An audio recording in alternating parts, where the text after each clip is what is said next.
سلطان صلاح الدین ایوبی ایک نام جو تاریخ کے صفحات میں ہمیشہ زندہ رہے گا۔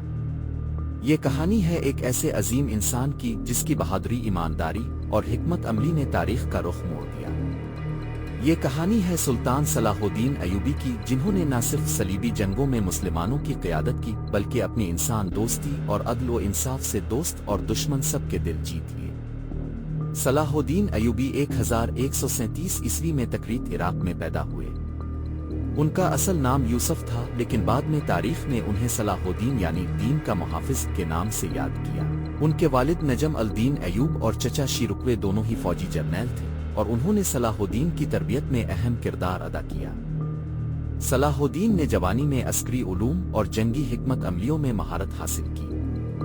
انہوں نے اپنی تعلیمات میں نہ صرف اسلامی فقہ اور تاریخ کو سیکھا بلکہ فوجی منصوبہ بندی اور سفارتکاری کے فن میں بھی کمال حاصل کیا۔ 1166 میں صلاح الدین ایوبی کو مصر کی فتح کی مہم میں شامل کیا گیا۔ ان کے چچا شیرکوے کے زیر قیادت یہ مہم کامیاب رہی اور بعد میں صلاح الدین مصر کے وزیر بنائے گئے۔ 1171 میں انہوں نے فاطمی خلافت کا خاتمہ کیا اور مصر کو ایوبی سلطنت کا حصہ بنایا۔ مصر کی قیادت سنبھالنے کے بعد صلاح الدین نے اصلاحات کی، انصاف کا نظام قائم کیا اور عوام کے دلوں میں اپنی مقبولیت بڑھائی۔ ان کی سب سے بڑی کامیابی یہ تھی کہ انہوں نے مصر کو ایک مضبوط اور مستحکم ریاست میں تبدیل کیا، جو بعد میں مسلمانوں کے اتحاد کے لیے ایک مضبوط بنیاد بنی۔ صلاح الدین ایوبی کی زندگی کا اہم موڑ صلیبی جنگیں تھیں۔ صلاح الدین کی قیادت میں مسلمانوں نے جنگ ہوتے میں صلیبیوں کو شکست دی، جو صلیبی جنگوں کی تاریخ کا ایک فیصلہ کن معرکہ تھا۔ اس جنگ نے صلیبی طاقت کو تہس نہس کر دیا اور صلاح الدین نے بیت المقدس کی طرف پیش قدمی کی۔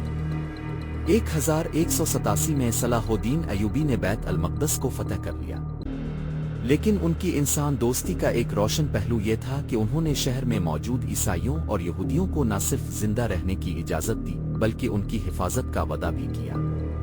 ان کی یہ فتح نہ صرف ایک عسکری کامیابی تھی بلکہ اخلاقی طور پر بھی ایک عظیم فتح سمجھی جاتی ہے۔ صلاح الدین ایوبی کی شخصیت صرف ایک جنگجو کی نہیں تھی۔ صلاح الدین نے ہمیشہ دشمن کو اپنی جگہ دی اور کوشش کی کہ جنگ کی بجائے امن کی طرف بڑھا جائے۔ وہ نہ صرف اپنے عوام کے لیے ایک ہیرو تھے بلکہ ان کے دشمن بھی ان کی عظمت اور انسان دوستی کی تعریف کرتے تھے۔ 1193 میں صلاح الدین ایوبی کا انتقال ہوا۔ ان کی وفات پر نہ صرف مسلمان غم زدہ تھے بلکہ عیسائی دنیا بھی ایک عظیم انسان کو کھونے کا دکھ محسوس کر رہی تھی۔ ان کی زندگی نے ایک نئی راہ دکھائی کہ جنگیں جیتی جا سکتی ہیں مگر اصل کامیابی اخلاقیات، عدل و انصاف اور انسان دوستی میں ہوتی ہے۔ آج صلاح الدین کا مقبرہ دمشق میں واقع ہے، جہاں لوگ ان کے عظیم کارناموں کو یاد کرنے کے لیے آتے ہیں۔ ان کی زندگی ایک مثال ہے کہ کس طرح ایک انسان اپنے ایمان، عزم اور اخلاقی اصولوں کے ذریعے دنیا میں تبدیلی لا سکتا ہے۔ مزید ویڈیوز کے لیے چینل کو سبسکرائب کریں۔